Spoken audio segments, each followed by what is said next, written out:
Thank you all. अंग्रेजी सीखने का वीडियो 1 काफ़ी लोगों ने देखा है और उसी सीक्वेंस में मैं आज वीडियो 2 शुरू कर रहा हूं और कहीं ना कहीं से वीडियो ज़्यादा लोगों ने देखा है। डैट मीन्स वीडियो आपके लिए एक हेल्पफुल वीडियो रहा होगा और मैं आपको इंग्लिश सीखने का जो आपका जर्नी है, I am with you, you can be sure and you can be assured कि मैं आपके लिए काम कर रहा हूं। और अंग्रेजी सीखने के लिए जो मोस्ट इम्पॉर्टेंट जो टर्म है, जो पार्ट है, वो आज मैं शुरू करने जा रहा हूँ, वो है इंग्लिश ग्रामर। मैंने आपको बताया था कि काफ़ी लोगों ने देखा है कि मतलब कहते मैंने सुना है कि ग्रामर के बिना भी अंग्रेजी सीखी जा सकती है। अंग्रेजी अगर आपको सीखना है तो इसमें 4 चीज़ें हैं, listening, speaking, reading and writing. अगर ये चारों आप करना चाहते हैं तो मैं आपको बता दूं फॉर योर काइंड इन्फॉर्मेशन, आपको ग्रामर पढ़ना ही पढ़ना है। क्योंकि मैंने आपको बताया ही था कि अगर एक लैंग्वेज आप सीखना चाहते हैं तो लैंग्वेज के लिए हमें ग्रामर की हेल्प लेनी होती है। अगर आप केवल और केवल बोलना चाहते हैं तो सुन के भी अंग्रेजी बोल सकते हैं या किसी भी भाषा को बोल सकते हैं, लेकिन अगर आपको उस भाषा पे चारों कमांड लेके आना है, बोलना, सुनना, लिखना, पढ़ना, तो फिर आपको ग्रामर कंसल्ट करना पड़ेगा, ग्रामर पढ़ना पड़ेगा। तो आज की वीडियो बहुत ही इंपॉर्टेंट होने वाली है आपके लिए, क्योंकि मैं ग्रामर बिल्कुल शुरू से पढ़ाने वाला हूं और जो भी इंपॉर्टेंट लेसन्स हैं मैं कवर करूंगा आपके लिए इस वीडियो के अंदर। और आपको करना क्या है, केयरफुली वीडियो को देखना है, वीडियो के अंत तक देखिए, क्योंकि जो चीज़ें मैं आपको बताता हूं कहीं ना कहीं से आपके लिए मेहनत की जाती है ताकि हमारे व्यूअर्स जो हैं, जो हमारे सब्सक्राइबर्स हैं, उस वीडियो को देख सकें और वहां से कहीं ना कहीं से बेनिफिटेड हो सकें। So without any further delay मुझे स्टार्ट करना है। और जैसा मैंने बताया कि आपका ये जो ग्रामर है, ग्रामर फर्स्ट ऑफ ऑल ये है क्या, ये हम समझ लेते हैं। ग्रामर एक ब्रांच ऑफ लर्निंग है। Grammar is the branch of learning that enables us to use a language properly. हम इसे अन्य शब्दों में कह सकते हैं कि grammar is the science of the right use of a language. Right, हमें एक भाषा का राइट यूज अगर सीखना है तो ग्रामर को कंसल्ट करना होगा। और लेट अस स्टार्ट दिस। मैं यहाँ पर इसको ग्रामर को 0 से शुरू कर रहा हूँ। ग्रामर अगर आपको पढ़ना है तो बेसिकली आप देखते हैं कि क्लास 1 से या बेसिक सेक्शंस में हमें क्या है, अल्फाबेट्स और सारी चीज़ों को बता दिया जाता है। तो मैं आपको बता दूं कि पहले लेटर आप जान लीजिए, लेटर क्या होता है, अल्फाबेट क्या होता है, ठीक है। अल्फाबेट के बाद आप मेनली आप सेंटेंसेस पे आ जाइए, ठीक है। तो ये मैंने अपने पिछले वीडियोस में इन सारी चीज़ों को मैंने कवर किया है, लेकिन आज जो है ना ग्रामर की बेसिक्स मैं आज शुरू करने जा रहा हूँ। बेसिक्स के अंदर मैं आपको बता दूं कि कहीं ना कहीं से जो मोस्ट इम्पॉर्टेंट पार्ट है ना, वो जो पहला पार्ट है मेरे ओपिनियन के अकॉर्डिंग, वो है पार्ट्स ऑफ स्पीच। अगर आप पार्ट्स ऑफ स्पीच क्लियरली समझ लेते हैं तो मैं आपको बता दूं कि ये वीडियो सबके लिए इंपॉर्टेंट होने वाला है। अंग्रेजी जो कोई भी सीखना चाहता है, कोई कम्पिटिटिव एग्जाम देना चाहता है, कहीं पे भी parts of speech based questions आते हैं। मैं आपको बता दूं कि पार्ट्स ऑफ स्पीच से रिलेटेड मैं काफ़ी आपको बेसिक जानकारी आज दूंगा। वीडियो कितना भी आपको, जैसे हो सकता है कहीं ना कहीं से आपको वीडियो लंबी लगे, लेकिन केयरफुल होकर के देखिए, क्योंकि जो ग्रामर की शुरुआत होती है ना वो यहीं से होती है, पार्ट्स ऑफ स्पीच। क्यों लोग कहते हैं पार्ट्स ऑफ स्पीच पढ़ो, पार्ट्स ऑफ स्पीच पढ़ो, क्यों? क्योंकि इवन एसएससी से लेकर के हर कम्पिटिटिव एग्जाम में ये सिलेबस के अंदर दिया गया है। That is what मैं कहना चाहता हूँ कि इसके बिना बेसिक ग्रामर आप कभी सीख नहीं पाओगे। मैं देखता हूँ कि डाउट्स स्टूडेंट्स के साथ ना जीवन पर्यंत बने रहते हैं, जस्ट बिकॉज कि वो पार्ट्स ऑफ स्पीच सही से नहीं पढ़ते हैं। पार्ट्स ऑफ स्पीच अगर जो अच्छे से पढ़ लिया, उसको एवरी सिंगल पार्ट में इंग्लिश के एरर करेक्शन या कोई भी क्वेश्चंस पूछे जाते हैं, कोई दिक्कत नहीं आती है। But we have a target to speak English, to learn English and to do all, you know, we have 4 target: listening, speaking, reading and writing, right? So मैं स्टार्ट करता हूँ ग्रामर। इसके बिना हम लोग इंग्लिश में क्या है ना, प्रॉब्लम्स हमें हर स्टेप्स पे आते हैं, तो क्यों ना हम ग्रामर को थोड़ा अच्छे से समझते हैं। और मैंने आपको बताया कि मैं बहुत डीप में नहीं जाने वाला हूँ, वही सारी चीज़ें बताऊँगा जो आपको इंग्लिश सीखने में रिक्वायर्ड हैं, राइट। तो चलिए मैं समझ लेता हूं, आपको मैं बता देता हूं कि पार्ट्स ऑफ स्पीच है क्या। पहले तो लोग कहते हैं पार्ट्स, देखिए पार्ट्स हम बात किसकी कर रहे हैं, एक सेंटेंस की। स्पीच को हम समझते हैं, स्पीच मीन्स सेंटेंस, मतलब मैं आपको समझाने के लिए बोल रहा हूँ, स्पीच को अन्य शब्दों में आप सेंटेंस समझ लीजिए। सेंटेंस और ऑफ मतलब मीनिंग आप समझते हैं। पार्ट्स, जब हम सेंटेंस की पार्ट्स की बात करें तो हम we are referring to words, ठीक है। तो हम वर्ड्स को ही, एक सेंटेंस के वर्ड्स को ही हम पार्ट्स कहते हैं, पार्ट्स ऑफ स्पीच। अब मैं इसको डेफिनेशन बना दूं, the words of a sentence are called parts of speech, right.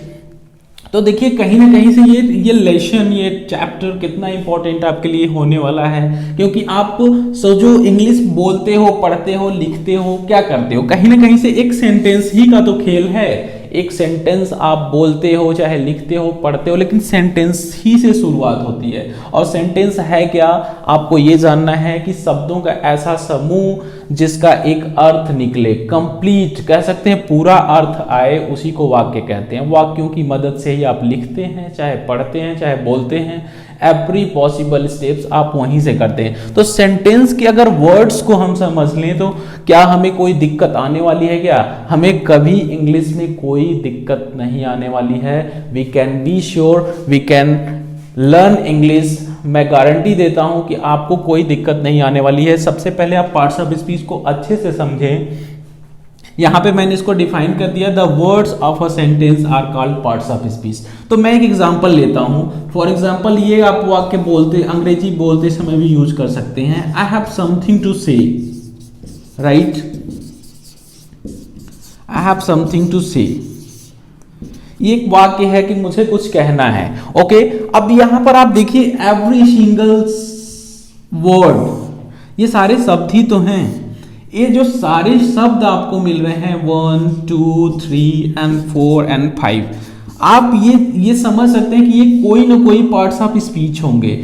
जिस दिन आपको एक एक शब्द के बारे में जानकारी हो जाएगी, उस दिन आपको इंग्लिश में कोई दिक्कत नहीं आ पाएगी। चाहे आप चाहेंगे तो इसको तोड़ मरोड़ के सेंटेंस को कभी इधर उधर जैसे भी चाहो आप ऐसे बोल सकते हो, लिख सकते हो, पढ़ सकते हो, कोई दिक्कत नहीं आने वाली है। तो जैसे ही आप पार्ट्स ऑफ स्पीच सेशन अगर पूरा पढ़ लेंगे, मैं आपको पूरा आश्वासन देता हूं कि ये हर एक शब्द जो है ना, इसको आप समझ सकते हैं कि ये कौन सा पार्ट्स ऑफ स्पीच है।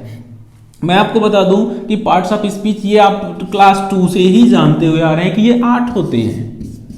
मतलब noun, pronoun up to interjection, ये क्या है? यही पार्ट्स ऑफ स्पीच है। लेकिन आज के डेट में भी हम देखते हैं कि आपके साथ डाउट है कि मतलब नाउन्स का डेफिनेशन तो रट लिया, लेकिन इस शब्द में नाउन का क्या रोल है, कहाँ यूज करें, कैसे वाक्य बनाएं, ये अभी भी लोगों को दिक्कत रहती है। मैं आपको बता दूं कि ज्यादातर नाउन्स और जो प्रोनाउंस होते हैं ना, वो वाक्य में सब्जेक्ट के प्लेस पे आते हैं, शुरुआत में आते हैं। तो सबसे पहले तो हम पार्ट्स ऑफ स्पीच के एवरी सिंगल टॉपिक को क्लियर करेंगे इस वीडियो के अंदर। और मैं वीडियो के अंत तक मैं आपको ये बताता हूं कि कहीं ना कहीं से देखिए, ये जो पहला जो वर्ड आई है, ये प्रोनाउन है। तो प्रोनाउन है तो कैसे है? जैसे ही मैं आपको पार्ट्स ऑफ स्पीच का 8 पार्ट अच्छे से समझा देता हूं, आप कह सकते हैं कि सर ये प्रोनाउन है, इसको हम यहीं पे रखेंगे, क्यों नहीं रखें, क्यों इसको अंत में नहीं रख सकते हो, इसे समथिंग के पास भी तो रख सकते हो। नहीं, वहां पे एरर्स होंगे। लेकिन जब तक आपका parts of speech related doubt clear नहीं होगा, आप सेंटेंस गलत लिखेंगे, बार बार लिखेंगे, हजारों बार लिखेंगे, और कहीं ना कहीं तो आपकी मतलब आपको सॉरी फिगर शो करना होता है। कहीं ना कहीं से एक छोटी सी गलती से ना आपको वहां पर शर्मिंदा होना पड़ता है कि क्या मुझे इतनी नहीं आती इंग्लिश। कहीं ना कहीं से देखिए, मैं एक लैंग्वेज आपको बताना चाह रहा हूँ। लैंग्वेज बताने की जो यात्रा है, उसके साथ उसमें आपके साथ हूं मैं। तो पार्ट्स ऑफ स्पीच हम लोग आगे कवर करते हैं, ठीक है। So parts of speech is an important element of English grammar.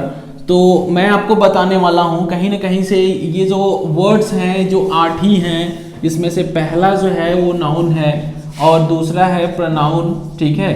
तो ये कहीं ना कहीं से मैं आपको बता दूं कि जो फर्स्ट 2 है ना, ये कहीं ना कहीं से हम कोई भी सेंटेंस बनाते हैं तो SVO ऐसे बनाते हैं। सब्जेक्ट के प्लेस पे नाउन या प्रोनाउंस आते हैं। वर्ब क्या होते हैं? एक्शन डिनोटिंग वर्ड्स होते हैं। तीसरा है ये वर्ब, ठीक है। मैं आपको देखिए सेपरेट वीडियो इसके लिए पूरा बना के दूंगा। कहीं ना कहीं से नाउन्स के, इसके काइंड्स क्या हैं, इनका कैसे यूज होता है, लेकिन मैं यहाँ पर आपको अंग्रेजी सीखने के लिए बेसिक्स बता रहा हूँ। तो सबसे पहले आज के सेशन में मैं आपको ये आर्ट्स जो हैं इनका क्या काम है इन शॉर्ट मैं बता रहा हूँ, ठीक है। और कहीं ना कहीं से आप जुड़े रहेंगे तो मैं इंग्लिश सीखने का जो सफ़र है आपको मैं जो भी सीक्रेट टिप्स जो भी आउट ऑफ एक्सपीरियंस मेरे पास आया मैं सारी चीज़ों को शेयर करता हूँ।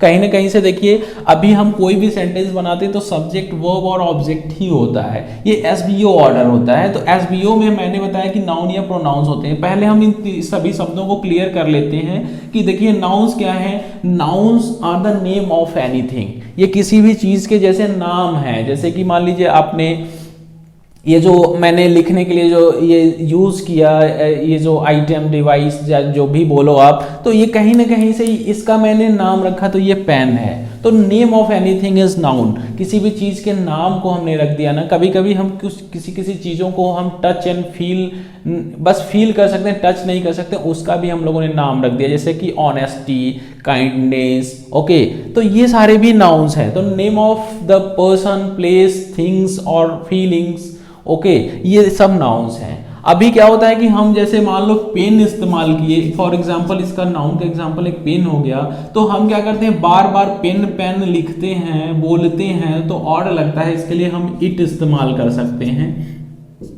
एक बॉय के लिए ही यूज कर सकते हो, सी फीमेल क्लास को रिप्रेजेंट करने के लिए यूज करते हो, तो ही, सी, इट, दे, और ये सारे जो वर्ड्स हैं ना, ये दीज, दोज, ये this, that, these all are pronouns. ये जो है ना शॉर्ट वर्ड्स जो हम इसको रिप्लेस करके लिख देते हैं, ये प्रोनाउंस हैं। अब डेफिनेशन पे मत जाइएगा, डेफिनेशन मत रटो तो भी चलेगा। मैं आपको बता रहा हूं कि ये सारे वर्ड्स को समझना जरूरी है। कोई भी सेंटेंस बनता है तो अगर कभी कभी आप नए शब्दों से मिलते हो ना, तो नए शब्दों का आप डिक्शनरी में मीनिंग ढूंढते हो, तो आप केवल मीनिंग ढूंढ लेते हो और आप उसको वाक्य में प्रयोग नहीं कर पाते हो। क्योंकि कहीं ना कहीं से जब आप मीनिंग ढूंढते हो तो ये डिक्शनरी में आप जरूर देखना कि सबसे पहले ब्रैकेट में नाउन या प्रोनाउन या वर्ब लिखा रहता है सबसे पहले। इसीलिए मैंने बोला कि पार्ट्स ऑफ स्पीच बहुत इंपॉर्टेंट है। इसको अगर आप समझ जाते हो तो हर वाक्य बनाओगे तो सही बनाओगे। यानी कि नाउन्स हैं तो सब्जेक्ट का काम करेंगे वाक्य में, है ना। तो हमें करना क्या है कि नेम ऑफ एनीथिंग को नाउन कंसीडर करना है। आप वीडियो को केवल समझते रहिए, सेशन लंबा हो सकता है, इट डजेंट मैटर, लेकिन आपको इंग्लिश जो सीखने का जो सफ़र है ना, कि आपको कोई दिक्कत नहीं आने वाली है। मैं एवरी सिंगल आपके एस्पेक्ट पे काम करने वाला हूँ। और ये जो नाउन्स हैं हमको लगता है आपको क्लियर हो गया होगा कि name of anything is noun. Replacement जो हम यूज करते हैं इन प्लेस ऑफ नाउन्स वो क्या है, प्रोनाउंस है। इसके examples it, he, she, they etcetera, ये सारे हो सकते हैं। क्लियर। अब हम बात करने वाले हैं वर्ब का, जो एक इंपॉर्टेंट कंपोनेंट होता है किसी भी सेंटेंस का। कोई भी वाक्य आप बनाते हो तो वर्ब मस्ट बी देयर। कह सकते हैं ना कि इंग्लिश ग्रामर अगर आपको सीखना है ना, तो मैं आपको बता दूं verb is the most important component of English grammar. इसके बिना आप इंग्लिश ग्रामर नहीं सीख सकते हो। चाहे आप प्रतियोगी परीक्षा में भाग ले रहे हो, कहीं पे भी जा रहे हो, वर्ब का जो रोल समझ गया उसको पूरी इंग्लिश आ गई। कहीं ना कहीं से इसके वर्ब का जो फॉर्म होता है ना, ये V1 to V5 चेंज होता रहता है। इसी का रोल जिसने समझ लिया उसको इंग्लिश आ गई। मैं आपको बता देता हूँ, कहीं ना कहीं से वर्ब जो है ना अपना वर्ब जो है ना फॉर्म चेंज करता रहता है। फर्स्ट फॉर्म से लेकर के 5वें फॉर्म तक जाता है। वर्ब का डिटेल वीडियो आपके लिए मैं बनाऊंगा। कहीं ना कहीं से ये सेशन लंबा होगा। वर्ब का सेशन मेरा 1.5 घंटे का होगा। मैं इसके लिए थोड़ा सा टाइम अरेंज कर रहा हूँ आपके लिए, क्योंकि वर्ब पे मेरा जो सेशन होने वाला है वो अनएंडिंग सेशन होगा। एक कह सकते हैं कि मैराथन सेशन हो सकता है। इसके लिए आप थोड़ा सा बी अवेयर रहिए। मैं फिलहाल में आज आपको शॉर्ट में वर्ब के बारे में बता रहा हूँ। वर्ब एक्शन डिनोटिंग वर्ड्स होते हैं। ये 3 चीज को दर्शाते हैं, एक्शन, पोजीशन, अधिकार या संबंध को दर्शाते हैं, या स्टेट ऑफ बीइंग को भी दर्शाते हैं, कभी कभी होने की दशा को भी। तो वर्ब्स जो है ना बस 3 ही चीजों को डिनोट करते हैं वाक्य के अंदर, कार्य को, एक्शन, पोजीशन और स्टेट ऑफ बीइंग। मैं एग्जांपल आपको बता दूं, यहां पर एक सेंटेंस मैं लिखता हूं, जैसे कि ही वॉक्स हार्ड, राइट। तो कहीं ना कहीं से देखिए ये सब्जेक्ट है, ये वर्ब है, ये इसके लिए अदर वर्ड है कहीं ना कहीं से, है ना। लेकिन आपको पार्ट्स ऑफ स्पीच समझाना है हमको, तो कहीं ना कहीं से इसे अदर्स या ऑब्जेक्ट भी यहाँ पे हो सकते हैं, अदर वर्ड्स भी आ सकते हैं। अदर वर्ड्स में सभी पार्ट्स ऑफ स्पीच जैसे कि एडजेक्टिव भी हो सकता है। क्लियर। तो मैं आपको बता दूं कि ये जो एक्शन दर्शाता है, तो अब इस वाक्य में देखिए वह कठिन परिश्रम करता है, या तो इसमें देखो एक ऐसा ये जो शब्द है ना जो एक्शन को शो कर रहा है, किसको, एक्शन को। तो इस एक्शन को ही हम एक्शन डिनोटिंग वर्ड्स को वर्ब कहते हैं, और यहाँ पे मैंने लिखा भी है कि ये वर्ब है। अब वर्ब में एस लगी है तो यही इसका फॉर्म है V1 to V5, ठीक है। और पोजीशन कभी कभी शो करता है, जैसे कि दिस इज माई बुक, ठीक है। या आप अधिकार दर्शाते हो इन, फॉर एग्जाम्पल, सॉरी मैंने आपको यहाँ पे एग्जाम्पल के लिए मैं बता दूं कि आई हैव अ ब्लैंकेट, एक ब्लैंकेट है, मेरे पास एक ब्लैंकेट है। तो इसमें देखो हैव जो शब्द है ना कहीं से पोजीशन दर्शा रहा है। ब्लैंकेट किसका है, आई का, ठीक है ना। तो ये हैव जो शब्द आया ये पोजीशन दर्शा रहा है। कभी कभी स्टेट ऑफ बीइंग को दर्शाता है, जैसे कि he is a doctor, she is a nurse. तो कहीं ना कहीं से ये मतलब होने की स्थिति कहाँ है, मतलब वो है क्या, she is what, she is a nurse. तो इज जो शब्द आपने इस्तेमाल किया, इज, आर, ये सब जो हैं कहीं ना कहीं से स्टेट ऑफ बीइंग दर्शाते हैं, तो ये भी क्या होंगे, वर्ब होंगे। आगे मैं आपको बताऊंगा कि वर्ब्स देखिए मेनली दो प्रकार के, मतलब सेंटेंस के स्ट्रक्चर की बात करें तो वर्ब जहां जहां कहीं भी आएंगे ना, हेल्पिंग वर्ब पहले आएगा फिर मेन वर्ब आएगा। इसी को जो समझ गया, फिर सेंटेंस में अभी क्या होता है कि सब्जेक्ट के जगह पे 4-6 शब्द आ जाएंगे, वर्ब के जगह पे हेल्पिंग वर्ब, मेन वर्ब आएगा, ऑब्जेक्ट के जगह पे भी 2-4 शब्द रख दिए जाते हैं। तो फिर आप क्या कर सकते हैं, करते क्या है कि शब्दों को समझ नहीं पाते हैं, और उस वाक्य का अगर अभी आप टाइम्स ऑफ इंडिया या न्यूज़पेपर पढ़ो, उसमें 3 लाइन का एक वाक्य मिलता है, अंत में कहीं जाके फुल स्टॉप पाओगे। लेकिन जो इस सेंटेंस का स्ट्रक्चर होता है ना वो कहीं ना कहीं से एसवीओ ही होता है। फिर इसमें हम इसमें क्लॉज लगा करके कॉमा, कॉलन, सेमी कॉलन लगा के अंत में जाके फुल स्टॉप लगाते हैं, तो वाक्य बहुत बड़ा हो जाता है। कहीं ना कहीं से ये बहुत इंपॉर्टेंट होने वाला है। तो मैंने 3 चीजें आपको समझा दी हैं, मतलब कि आप वर्ब्स जहां कहीं में आएंगे वो एक्शन, पोजीशन और स्टेट ऑफ बीइंग को शो करने वाले हैं। अब हम बात कर लेते हैं एक और, हमारे पास जो है अगला वर्ड वो है, देखिए एक सीक्वेंस में लिखा रहता है सब नाउन प्रोनाउन, उसके बाद आपको एडजेक्टिव मिलता है। तो सीक्वेंस को थोड़ा ध्यान रखिएगा, कहीं ना कहीं से परिचय हमारा नाउन प्रोनाउन के बाद एडजेक्टिव का होना चाहिए, लेकिन वर्ब एक इंपॉर्टेंट पार्ट है, मैंने इसलिए आपको पहले बता दिया। मैं आपको बता दूं एडजेक्टिव्स, इन्हें हिंदी में विशेषण कहते हैं। कहीं ना कहीं से तारीफ, बुराई या करने वाले जो शब्द होते हैं, और किनके, नाउन और प्रोनाउन के, संज्ञा सर्वनाम के लिए जो अर्थ में कुछ जोड़े, ऐसे शब्दों को हम एडजेक्टिव कहते हैं, विशेषण कहते हैं। अगर कहें कि his tie is blue in colour, कह सकते हैं कि उसका जो टाई है ना वो ब्लू कलर का है। तो हमने बात टाई की tie is the name of anything जो प्रोफेशनल्स पहनते हैं, तो उसका जो कलर है ब्लू है। तो कहीं ना कहीं से टाई का कलर ब्लू है, तो ब्लू शब्द एडजेक्टिव है। तो जो एडजेक्टिव शब्द होते हैं वो नाउन या प्रोनाउन, संज्ञा या सर्वनाम की विशेषता बताते हैं या उसके अर्थ में कुछ जोड़ते हैं। इसका डेफिनेशन रटने से बढ़िया है कि आप इस चीज़ों को समझिए। तो क्या आप अंग्रेजी बोलते हैं तो क्या किसी की तारीफ करने वाले शब्दों का इस्तेमाल भी तो करते हो। जैसे अगर हम कहें कि मेरा दोस्त समझदार है, तो फ्रेंड आपका है, कहीं ना कहीं से एक किसी का नाम है, और समझदार है, उसकी कहीं ना कहीं से आप क्वालिटी शो कर रहे हैं, उसके अर्थ में कुछ जोड़ रहे हैं, तारीफ करें, बुराई करें, या जो भी शब्द आएंगे वो सब एडजेक्टिव्स कहलाएंगे। तो एडजेक्टिव्स बहुत ज़रूरी होते हैं। हम एक अच्छी अंग्रेजी बोलना चाहें चाहे लिखना चाहें, तो हम किसी के लिए कुछ अच्छे शब्दों का इस्तेमाल करने के लिए ही हम एडजेक्टिव्स का इस्तेमाल करते हैं। कहीं ना कहीं से देखिए जो इंग्लिश की बात होती है तो लोग कहते हैं कुछ एडजेक्टिव्स का इस्तेमाल करिए, तो क्या होता है जो एक्सप्रेशन होता है ना वो बहुत अच्छा हो जाता है, और आपकी लिखावट या अंग्रेजी आप बोलते हो, प्रॉपर यूजेज ऑफ जो एडजेक्टिव्स हैं आपके मतलब भाषा में 4 चांद लगा देते हैं। तो एडजेक्टिव्स को भी समझ लिया आपने। मैंने 4 टर्म अभी कवर किया, इसको आपने अच्छे से समझ लिया। आप मेरे साथ बने रहिए, मैं आपको कुछ ऐसे फ्रेजेस दूंगा कि मेरा जो सेशन 2 है ये तो अभी थोड़ा ग्रामर बेस्ड है, सेशन 3 में मैं कुछ आपको ऐसी चीज़ें देने वाला हूँ। इस अंग्रेजी सीखने की जो सीरीज़ मैंने चलाई है, पहला सीरीज़ आपको काफ़ी लोगों ने देखा है, ये ग्रामर का मैं थोड़ा सा आपसे परिचय आपको करा रहा हूँ। फिर मैं आपको अंग्रेजी बोलने से रिलेटेड मैंने आपको जो बताया है, मुझे काम करना है चारों पे, LSRW, है ना, ठीक है। तो हमें करना क्या है कि सारी चीज़ों पे काम करना है, ठीक है।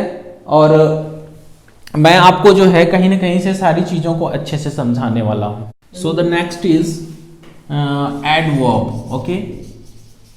We are going to talk about adverb in detail. In short, I can say कि देखिए जो verbs अभी आपने देखा कि verbs action denoting words हैं, उसी के साथ आपने ed जोड़ा है, मतलब it is also going to add something to the meaning of a verb. अगर आप verb समझ गए, verb क्या है, action, position और state of being को शो करता है। तो adverbs क्या है, कहीं ना कहीं से इसे हिंदी में क्रिया विशेषण कहा जाता है। तो ये ऐसे वर्ड्स होते हैं, आपको इसे ये समझना है कि कभी कभी हमारा जो वर्ब है, अगर हम कहें कि वह लिखता है, लेकिन अगर मैं कहूं कि वह सुंदर लिखता है, अगर देखिए मैंने बोला कि लिखता है, लिखने की विशेषता सुंदर मैंने बताया, तो जैसे कि अभी मैंने बोला कि वह चालाक है, तो चालाक कहीं ना कहीं से क्या है कि किसी व्यक्ति की विशेषता है, मतलब संज्ञा या सर्वनाम की विशेषता है, तो वहां पे वो एडजेक्टिव हुआ। लेकिन एडवर्ब्स जो होते हैं वो वर्ब की विशेषता बताते हैं, वर्ब के मीनिंग में कुछ ऐड करते हैं कहीं ना कहीं से। जैसे कि ही रन्स फास्ट, वह दौड़ता है लेकिन तेज, दौड़ने की विशेषता है फास्ट। तो कहीं ना कहीं से वर्ब्स ऐसे शब्द होते हैं ना जो कहीं ना कहीं से वर्ब की विशेषता बताते हैं, वर्ब के मीनिंग में कुछ जोड़ते हैं या क्वालिफाई करते हैं। ये एडजेक्टिव के भी मीनिंग में कुछ जोड़ सकते हैं, मतलब विशेषता बताने वाले शब्दों के अर्थ में भी कुछ जोड़ सकते हैं। और कहीं ना कहीं से ये जो है वर्ब्स जो हैं एक होल जो सेंटेंस के पार्ट को, मतलब एक सेंटेंस के पार्ट को या खुद को भी, ये एडवर्ब्स जो होते हैं खुद को भी कभी कभी मतलब क्वालिफाई करते हैं। फॉर एग्जांपल देखिए इसका, देखिए ही रन्स फास्ट, यहां पर विशेषता ये वर्ब है रन्स, अब इसके लिए हमने फास्ट इस्तेमाल किया। लेकिन अभी कहें कि he is a fast runner, तो वह एक तेज दौड़ने वाला है, तो फास्ट वहां पे एडजेक्टिव हो गया था, लेकिन यहाँ पे ये वर्ब होगा, एडवर्ब होगा, क्योंकि ये वर्ब के अर्थ में कुछ जोड़ रहा है। कभी कभी ये जैसे कि एडजेक्टिव्स की भी विशेषता बताते हैं, जैसे कि he is very poor, poor कहीं ना कहीं से ही की विशेषता है या उसके अर्थ में कुछ जोड़ रहे हो। तो वेरी जो शब्द है ना, वेरी शब्द जो है वो एडजेक्टिव को के अर्थ में कुछ जोड़ रहा है, यानी कि वो एडवर्ब हो गया। और एडवर्ब्स ऐसे होते हैं कभी कभी ना, जैसे देखना LY लगे हुए शब्द आते हैं, जहाँ कहीं भी LY लगा है, जैसे प्रॉपरली, परफेक्टली, स्मार्टली, लाउडली, ये सारे वर्ड्स जो है ना LY लगे हुए वर्ड्स एडवर्ब होते हैं। इनके साथ साथ भी हम कभी कभी कुछ वर्ड्स जोड़ते हैं, वो एडवर्ब का काम करेंगे। आप वीडियो का जो डिटेल पोर्शन है एडवर्ब का देखेंगे तो मैं उसमें सारी चीज़ें क्लियर करने वाला हूँ। नेक्स्ट अब हमें जो समझना है वो है, इसके बाद आपको समझना है एडवर्ब के बाद प्रीपोजिशंस। प्रीपोजिशंस बहुत इंपॉर्टेंट पार्ट होते हैं, कंजंक्शंस और interjections. This is all interjections. मैं आपको बता दूं कि ये जो एडवर्ब्स होते हैं ये तो क्लियर हो गया। प्रीपोजिशंस के जो पोजीशन होता है हमेशा वाक्य में प्री होता है, किसके, नाउन या प्रोनाउन के। ये जो प्रीपोजिशंस है ना, ये हमेशा नाउन या प्रोनाउन के वाक्य में पहले आते हैं, और ये उस वाक्य में उस नाउन या प्रोनाउन का अन्य वाक्यों से, वाक्य के शब्दों से संबंध को प्रकट करते हैं, इसीलिए इसको संबंध सूचक शब्द कहते हैं। तो जो भी शब्द आप यूज करते हो ना, इन, ऑन, अपॉन, ओवर, ये जो टू, अगर आप कमरे में बाहर से अंदर आ रहे हैं तो आप ऐसा बोलते हैं ना कि ही इंटर्ड इनटू द रूम। जब आप बाहर से अंदर आते हैं तो इन टू का इस्तेमाल करते हैं। If you are already sitting in the room तो इन इस्तेमाल करते हो। जब आप सराउंडेड हो, आप एक मतलब कमरे के अंदर हो तो इन इस्तेमाल करोगे। ऐसे ही आपको ऑन, ओवर, अब बिसाइड, बिसाइड्स का कहाँ कैसे यूज़ करना है, इस पर मैं डिटेल वीडियो बनाने वाला हूँ। लेकिन फिलहाल अभी अंग्रेजी सीखने का जो आपका सफ़र है उसमें अभी इसको जानना जरूरी है कि प्रीपोजिशंस होते क्या हैं। तो मैं एक एग्जांपल यहाँ पे क्लियर कर दूं कि ही jumped into the river। यहाँ पे जो मैंने इस्तेमाल किया है into, ये जो वर्ड है ना ये प्रेपोजिशन है। अब देखो इसका पोजीशन कैसे, नाउन के पहले रिवर नाउन है, इसके पहले इसका पोजीशन है वाक्य के अंदर, तो कहीं ना कहीं से अब ये क्या है ना कि ये जो इनटू शब्द है इस वाक्य के अन्य शब्दों का इस नाउन के शब्दों के से संबंध को प्रकट कर रहा है, इसीलिए इसको हम प्रेपोजिशंस कहते हैं। प्रेपोजिशंस बहुत इंपॉर्टेंट होते हैं, इनका यूज अक्सर कम्पिटेटिव एग्जाम में पूछा जाता है। ज़्यादातर लोग कंफ्यूज होते हैं, कुछ प्रैक्टिस बेस्ड होते हैं और जिससे रिलेटेड जो 2-4 रूल्स हैं जो भी हैं मैं उसे डिटेल में समझाऊंगा आपको। लेकिन फिलहाल में आपको प्रेपोजिशन समझना है। In, on, upon, to, between, among कहाँ कैसे यूज करें, ये सब प्रेपोजिशंस हैं। इनकी पोजीशन प्री होती है, नाउन या प्रोनाउन के पहले होती है। कंजंक्शंस की बात जब भी हम करें तो मैं आपको बता दूं, कंजंक्शंस ऐसे वर्ड्स होते हैं जो आपके लिए कनेक्टिंग वर्ड्स होते हैं, जो कनेक्टर्स का काम करते हैं। मतलब कि वाक्य के दो हिस्सों को, शब्दों को उनको जोड़ते हैं, जैसे कि and, as well as, either, और, नाइदर, नॉर। कहीं ना कहीं से हम कनेक्टर्स इस्तेमाल करके जब हम बीच बीच में सेंटेंस के दो हिस्सों को जोड़ते हैं, या कभी कभी देखना कि सब्जेक्ट के प्लेस पे एक सब्जेक्ट की जगह पे दो होता है, तो इसमें हम एंड लगा करके सब्जेक्ट 1 और सब्जेक्ट 2 लिख लेते हैं, फिर यहाँ हम वी लेके आते हैं, फिर ऑब्जेक्ट लेके आते हैं। तो कहीं ना कहीं से जब दो लोग मिले तो एंड की मदद से जोड़े, तो ये सब ये एंड क्या है, ये कंजंक्शन है। तो इसका भी डिटेल वीडियो आपके लिए बनने वाला है। तो जो कनेक्टिंग वर्ड्स होते हैं, फिलहाल आपको ये जानना है, कनेक्टिंग वर्ड्स आर कंजंक्शंस। ये they are responsible to join words, join phrases, join clauses together. ये जोड़ने का काम करते हैं, केवल वाक्य के अंदर शब्दों को एक दूसरे से जोड़ने का काम करते हैं, इसको समझना है। Interjection is the last one. ये पार्ट्स ऑफ स्पीच के अंदर इंटरजेक्शन लास्ट शब्द होता है। इंटरजेक्शन का मतलब ये होता है कि जो आश्चर्य से जो शब्द हमारे मुंह से निकलते हैं, तो उसको हम चाहे मुंह से बोलें या लिखें, कभी कभी हम इसे लिखते भी हैं। तो वाओ, ब्रेवो, हुर्रे, है ना। आप वो फ्ली बोलते हैं, कहीं ना कहीं से अगर भागने की स्थिति में आप देखते हो ना, मूवीज़ वगैरह में देखते हो, तो कहीं ना कहीं से जो वर्ड्स हम बोलते हैं, जो sudden out of excitement, out of sudden feeling से कभी भी हम बोलते हैं, जैसे कि वाओ, ये सारे वर्ड्स जो है ना इंटरजेक्शंस होते हैं। जैसे कि ये सब सेंटेंस में आ सकते हैं कहीं पे भी, जैसे वाओ, है ना, हाई, हेलो। कहीं ना कहीं से ये भी वर्ड्स जो है ना, ये कहीं ना कहीं से इंटरजेक्शंस हैं जो हम सिंपली हमारे आश्चर्य से निकल आता है, जैसे कि हुर्रे, अलास, दुखी होने पर। किसी की तारीफ करते समय आप ब्रेवो बोलते हो। Suppose someone has one the match और डन समथिंग वेल, तो ब्रेवो इस्तेमाल करोगे, तो ये मार्क ऑफ एक्सक्लेमेशन के साथ आते हैं, ये इंटरजेक्शंस है। तो आज के वीडियो में बस इतना ही हम लोग